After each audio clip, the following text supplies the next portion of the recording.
Hoje eu quero compartilhar com os senhores um tema importantíssimo. Esse tema foi oriundo da votação que fizemos lá atrás e que foi vencedor. Qual o tema? Perseguição e assédio moral no ambiente de trabalho. Quero mostrar aqui o que eu fiz, qual foi a minha atitude, qual foi a minha postura diante de uma perseguição. Mas eu nunca fui perseguido. Se você está num ambiente corporativo ou qualquer ambiente de trabalho, tem hierarquia. Se hoje você não é perseguido, um dia você pode ter. Então esse tema pode ser importante para você.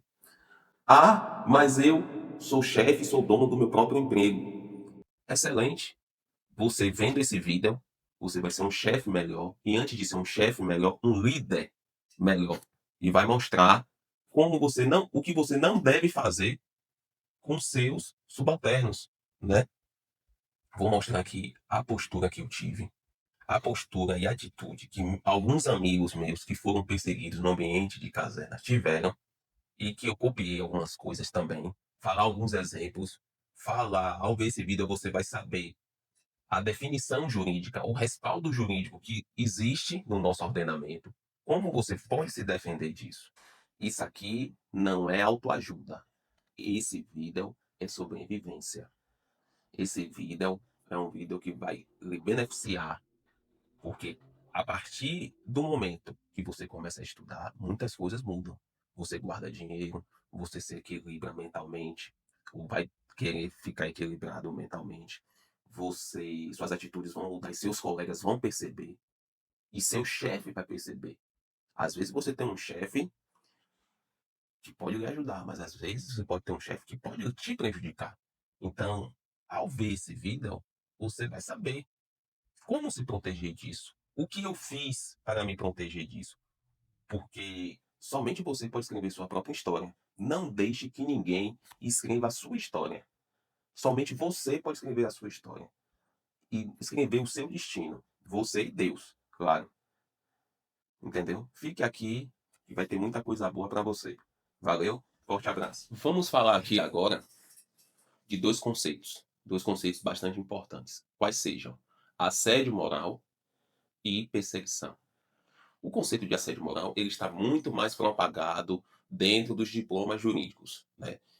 Apesar de não existir uma definição singela o que seria assédio moral. Não existe uma tipificação de assédio moral, de perseguição, mas encontramos em diversos diplomas breves passagens e na jurisprudência, né, o que é jurisprudência? Decisões reiteradas dos tribunais. Então, na jurisprudência, decisões que tratam a respeito disso.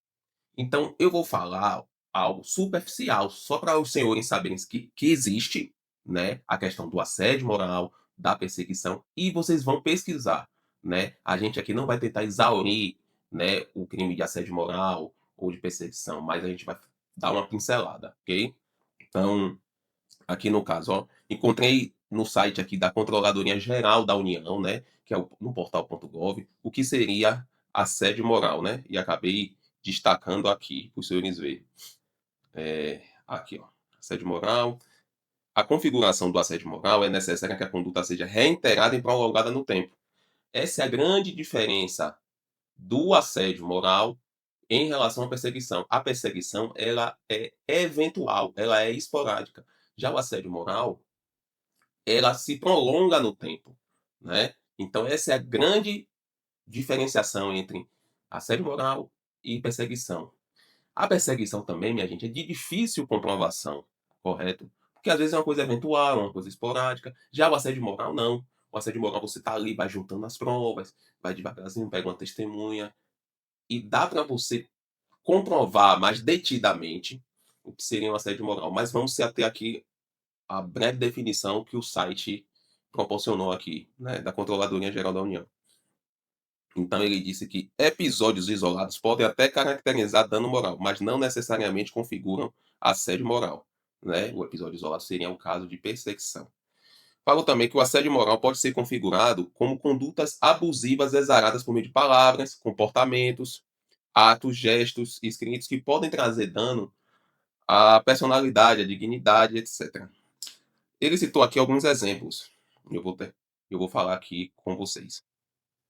Contestar ou criticar constantemente o trabalho da pessoa. Isso é típico. Eu mesmo já passei por isso. Qual foi a minha situação? Eu vou contar aqui para vocês. Eu era chefe, né, da minha seção da corregedoria.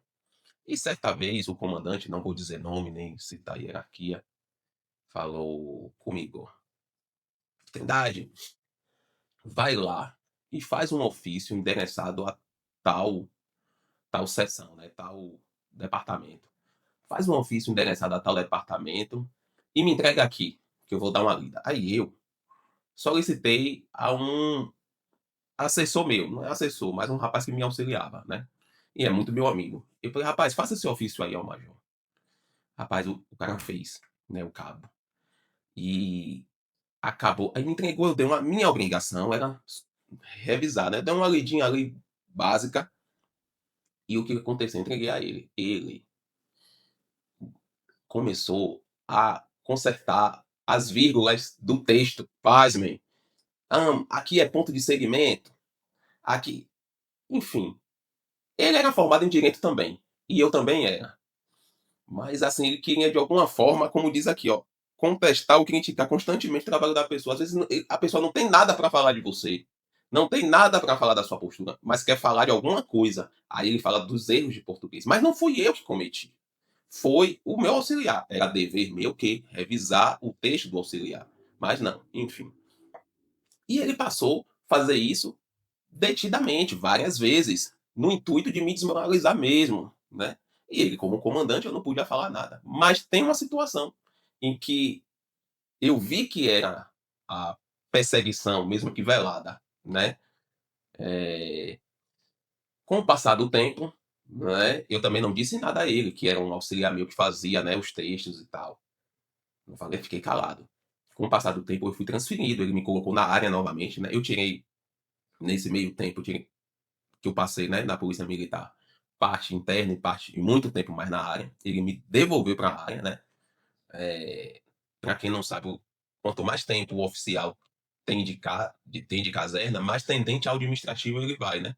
Seja tenente, seja capitão. É difícil, né? Principalmente em Salvador. Você vê um capitão na rua, a não ser que seja aquelas unidades mais operacionais.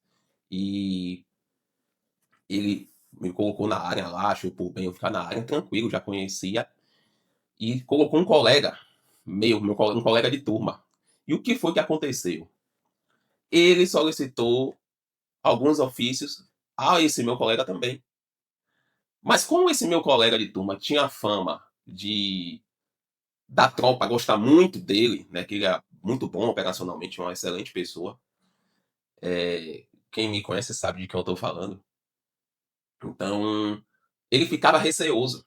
Aí eu perguntei ao meu colega: vem cá, rapaz, o comandante, ele corrige os textos que você faz? Aí ele: não, já fiz vários, já mandei o mesmo auxiliar, né, que eu mandava, que eu falava, que eu pedia, né? Eu, aí o colega: eu pedi ao mesmo auxiliar e ele nunca corrigiu sequer uma vírgula minha, ele só fazia assinar o ofício. Então configurou. Foi aí que eu bati o martelo. Vocês estão entendendo? Essa é uma perseguição. Aconteceu comigo, mas pode acontecer com qualquer um. Não me deu grito, não falou mal de mim, mas tentou, no caso, me desmoralizar. Está configurado aqui. Contestar ou criticar constantemente o trabalho da pessoa. Foi o que eu passei. E que os senhores também podem passar algum dia. Mas vamos lá. Sobrecarga com novas tarefas ou deixá-la propositalmente no ócio. Presta atenção aqui, pessoal. Deixar propositalmente no ócio, provocando a sensação de inutilidade e competência. Quando você, no seu ambiente de trabalho, seja corporativo, seja de caserna, quando o seu chefe deixa propositalmente você no ócio, são sinais de que você pode estar sendo demitido, né? Se você for estiver no emprego público, porque ali você já não está prestando mais para nada. Ou você pode ser até transferido. Então, cuidado, esse sinal é bastante importante. Rapaz, o comandante não lhe pede mais nada, deixa você muito à vontade, você sente um ambiente bem calmo, aquela calmaria desse que dizem, né? Que toda calmaria é acompanhada de uma tempestade. Então, se resguarde. Se resguardem é o conselho que eu posso dar a vocês. Vamos lá. Ignorar deliberadamente a presença da vítima.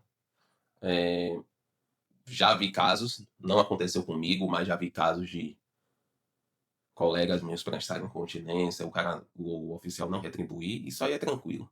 Mas dele só apertar a mão do, do subalterno dele que ele gostava e o outro nem cumprimentar. Então, é um caso. Eu falo da questão da caserna porque eu não trabalhei em emprego privado, então não posso falar. Eu posso falar de alguns colegas do emprego privado e de caserna do que eu vi e do que eu vivi. Dirigir-se. Opa, já acabei errando aqui. Dirigir-se a pessoa aos gritos, configura assédio moral, né? Quando isso é feito de forma corriqueira e ameaçar sua integridade física, aqui acho que já é o extremo, né, pessoal? Agora vamos tratar, né, da principal diferença, a diferença básica, que eu fiz um resumozinho para os senhores verem. Qual a diferença, então, pessoal, entre assédio moral e perseguição no trabalho? Rapidamente. Minha tentativa aqui não é exaurir o assunto é amplo. Tem passagens no Código Penal, tem passagem na Lei de Abuso de Autoridades, vocês têm que pesquisar. Tem na CLT, que é causa de rescisão, eu acho que direta ou indireta, do contrato de trabalho. Tá lá, não é direito de trabalho, não é o meu forte. Mas vocês precisam saber desse assunto. Assédio moral é quando um trabalhador sofre humilhações repetitivas e sistemáticas. É como eu falei, né? Com o objetivo de desestabilizá-lo emocionalmente ou forçá-lo a pedir demissão. Envolve atos contínuos, com gritos, exclusões, ironias, sobrecarga de trabalho, né? Por vezes, o que acontece, pessoal, as pessoas ficam sabendo de que você está estudando para concurso e não raras vezes eles colocam muita carga de trabalho em cima de você, para que você crie raízes, para que você não dê conta. Isso impede a sua progressão nos estudos, né? Já não basta a questão financeira, que é pouca, já não basta os filhos que a gente tem que criar, já não basta os problemas do cotidiano, da vida de familiares que a gente tem que resolver, mas a gente tem que. Já não basta os trabalhos que a gente tem que levar para casa, né? Por vezes, o que é muito errado, né? Então, e ainda mais com uma sobrecarga de trabalho, qual o tempo que você vai ter para estudar? Qual o tempo que você vai se dedicar a um estudo para melhorar sua qualidade de vida? Entendeu? Aí a pessoa fala: "Ah, mas eu não tenho tempo para estudar". Você tem que arranjar. Você tem que cortar alguns prazeres de sua vida. Tem uma vida comedida, moderada, que vida de concurseiro não é vida baseada em bebidas, em festas. Dá para ir? Dá. Ah, eu chego de noite, tem que ter meu tempo de qualidade com meu filho. Beleza. Agora, todo dia é tempo de qualidade com o filho? Eu acho que o seu filho ficará muito mais feliz quando você der uma qualidade de vida melhor a ele. Você pode dar seu tempo de qualidade, sim, no fim de semana, ou um dia na semana e outro no fim de semana, mas todos os dias, 1, 2 horas para brincar com o filho, dá. Ter uma vida moderada. A vida do concurseiro é uma vida mais moderada. Desde para quando você puder soltar aí, derramar dinheiro, derramar festa, quando você tiver uma condição melhor. Porque não adianta nada você ter seu tempo, sua qualidade de vida e ir para o trabalho e tomar chibatada, ser escravo do trabalho. Sem falar a parte psicológica que afeta. Você tira do trabalho, sai do trabalho com psicologicamente abalado e leva para o seu seio familiar, né? Mas continuando, a perseguição pode acontecer de forma pontual, como eu disse, ou menos estruturada, mas com a intenção de prejudicar, isolar ou enfraquecer alguém no ambiente de trabalho. Sozinha pode ser mais difícil de comprovar, mas quando se repete por causa de medo, pode evoluir para assédio moral ou até crime. Resumo prático, vamos finalizar esse bloco. Assédio moral é humilhação sistemática, todo momento, por vários períodos de tempo, 2, 3, 6 meses, dá para você juntar uma carga probatória muito boa. E quem sabe, ir no Ministério Público mesmo, entendeu? O Ministério Público do Trabalho, se for lá seletista, entendeu? Não fique guardando para si. Perseguição é hostilidade intencional, mesmo que mais sutil ou esporádica. né. É uma linha tênue, né. Mas se você se ater que a perseguição é uma coisa mais eventual, durante aquela semana você está sendo perseguido, acontece. Aquela semana que o chefe fica ali chateando e passa, uma perseguição. Mas se é uma coisa duradoura, já vira assédio moral, né. Toda vez o cara tá em forma, o chefe ele grita no meio de outros colegas. Por que ele não lhe chama no canto e não aconselha? Porque você, líder, você, chefe, não chama no canto o subalterno e: "Olha, eu queria dessa forma", mas tem gente que gosta de gritar. Está sujeito à penalidade. Pessoal, tem muita coisa na lei de abuso de autoridade. Pesquisem, se respaldem, saiba que existe. Isso é importante. Eu trouxe aqui sobre stalking ocupacional. É quando a perseguição vira obsessiva e invasiva, com vigilância, controles ou ameaça à liberdade da pessoa, inclusive fora do expediente. Nesse caso, já tem previsão no artigo 147-A do Código Penal. Você tem que saber que existe. Não vou tentar exaurir. Pesquisem também artigo 487 da CLT. Você que é trabalhador privado, acontece muito no ambiente privado e é causa de rescisão do contrato de trabalho. Vão lá, pesquisem, saibam que esses institutos existem e está a seu favor. Uma situação, uma observação. Eu já trabalhei na área correcional, no âmbito da polícia militar, e quando você não junta provas suficientes de um assédio moral, você pode responder por isso administrativamente. Então, quando você coloca um comandante no Ministério Público, alguma coisa nesse sentido, cuidado, vá com provas cabais, vá com testemunhas, vá com gravações de vídeo.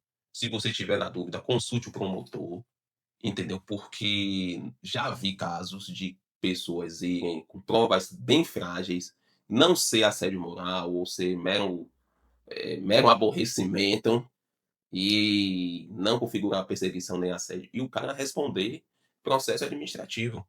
Então, vocês têm que saber que isso existem, mas não, se forem, vão com provas bem contundentes, entendeu? Mas esse não é o cerne do meu vídeo. O cerne do meu vídeo é como se proteger de situações como essa. Se você está sendo perseguido, como você sair da perseguição, é complicado mesmo. Ou se você não está e desejar fazer uma transição de carreira, se você não tem uma abertura com seu chefe ou não se sente à vontade, como deve ser sua postura? O que eu fiz? O que eu faria nesse caso? Vamos falar disso. Pessoal, existem algumas regras, algumas atitudes, algumas leis que a gente pode seguir para tentar se resguardar, sair da zona de perseguição, ficar ali, como o pessoal fala, na moita, ou se você já está sendo perseguido, aquilo ali não potencializar. Se você não está sendo perseguido, também é informação para que você não seja. Então, a primeira regra, que eu acho essencial, vou logo dizer aqui, não ofusque o brilho do seu superior.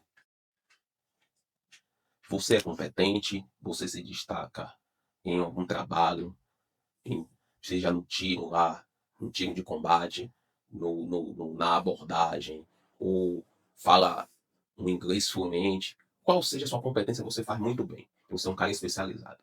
Você não precisa ofuscar o brilho do seu superior. Às vezes, já vi acontecer com amigos meus, de ser muito bons operacionalmente, na época tenente, o major comandante da unidade gosta muito desse tenente, e o capitão, que está ali entre o major, abaixo do major e superior ao tenente, né, o capitão, que é chefe também do tenente, fica com ciúme, fica com guerrinha. Mas esse meu conhecido, esse meu amigo, ele soube se desenrolar, né? Ele chamava o capitão para ele, né? Ele chamava o subcomandante para ele. Então, apesar de ele ser muito bom e até a tropa amar ele, gostar dele, ele sempre, não, teve a participação do capitão tal, que é muito bom, que é meu parceiro, e chamou, né? Então, isso ele podia causar, se ele chamasse para si toda a competência dele, todo o destaque dele, poderia causar ali um ciúme, né? Poderia causar ali uma instabilidade nas relações. Então, se você é muito bom em alguma coisa, cuidado, não ofusque o brilho do seu superior. Chame ele para você. Essa é uma das grandes lições que a gente pode ter no ambiente corporativo, no ambiente de trabalho. Essa é uma grande regra, uma grande atitude, tá bom? Ah, vou colecionar elogios. Cuidado, muito cuidado. Segunda regra, essa regra vale mais para o pessoal do ambiente de caserna. Sempre vá nas comemorações do seu ambiente de trabalho, seja festa, seja aniversário, seja o que for. Eu era muito novo, né? E na época o comandante não era muito fã, nem de mim, nem de meu outro colega. Só que ele promovia algumas festas e eu não ia. Aí eu ouvi o conselho de alguns praças, amigos meus, falaram, rapaz, vá para as festas, prestigie o comandante. Rapaz, isso salva. E às vezes o cara não gosta, não tá gostando do ambiente e, enfim, fica em casa, não vai.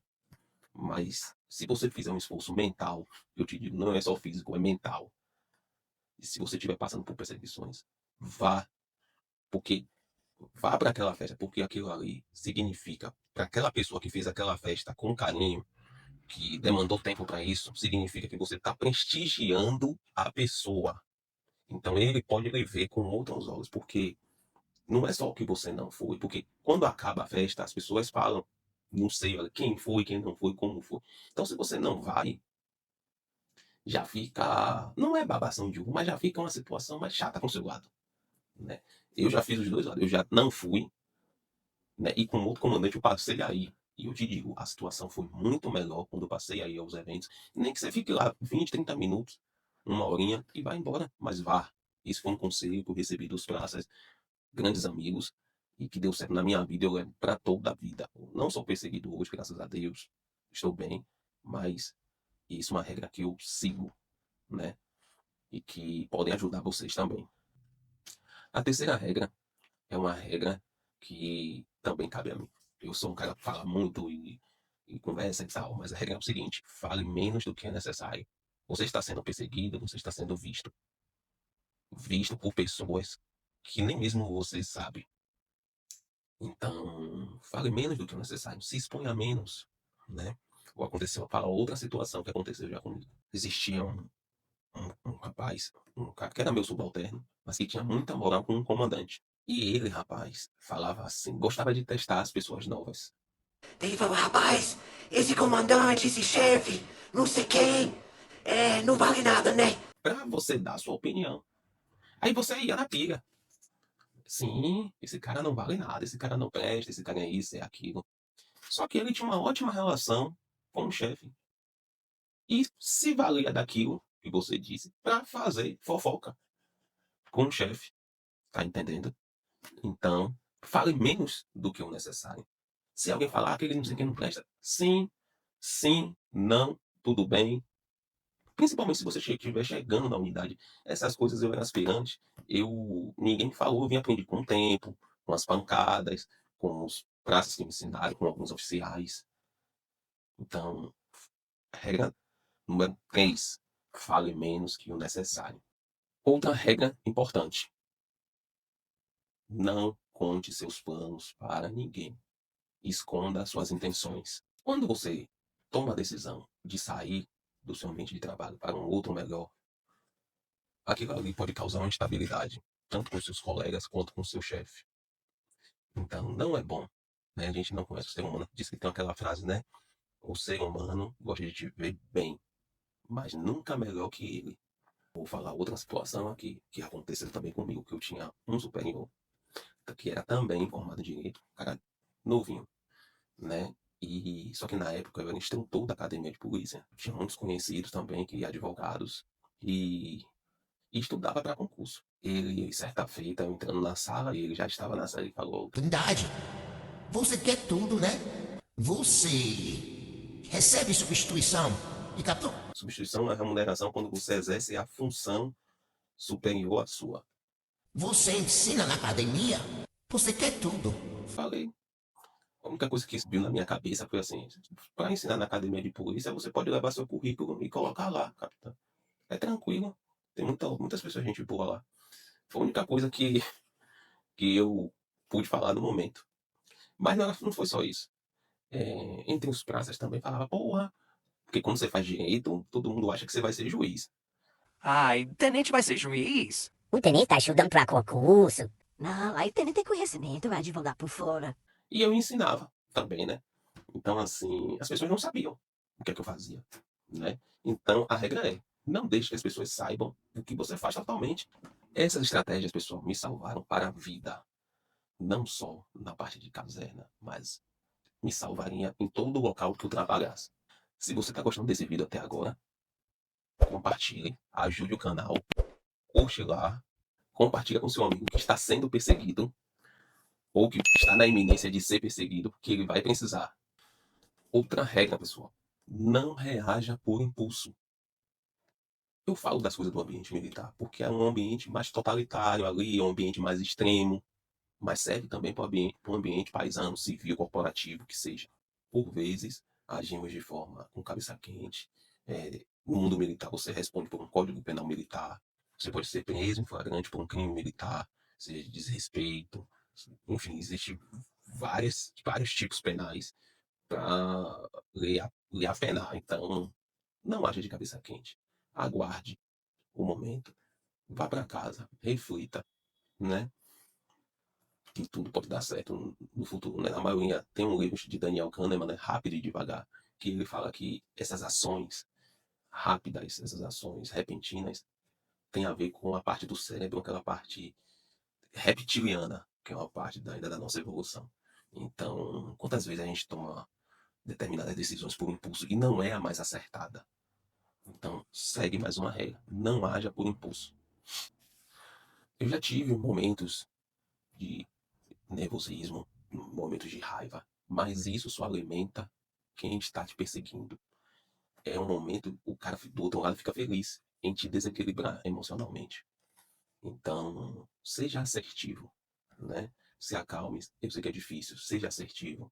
E ó, vai aos poucos. Você saindo daqui a pouco, você vai ali procura a sua transferência para outro local. Chega a 15 dias de férias. Esses 15 dias de férias você já serve para você sondar alguma unidade ou algum lugar para você ir, entendeu? Fazer uma amizade, enfim. Não reaja, nem diga, vou sair daqui e vou ser transferido. Calma, não é assim que a banda toca. Se você está sendo perseguido, entenda uma coisa: você incomoda, você não é um fraco. Então aprenda, tenha estratégia, veja e reveja esse vídeo, siga as regras, sigam essas leis. Se você não está sendo perseguido, saiba que um dia você pode estar. Você tomou uma decisão muito importante na sua vida, que é estudar para fazer uma transição de carreira. Esse foi o vídeo que vocês pediram lá no Instagram. Continuem participando, que eu vou trazer mais vídeos como esse. Façam comentários. Se eu puder ajudar, eu responderei, né? Gratuitamente, isso, eu não ganho nada com isso. E desejo a todos uma boa sorte e tudo de bom.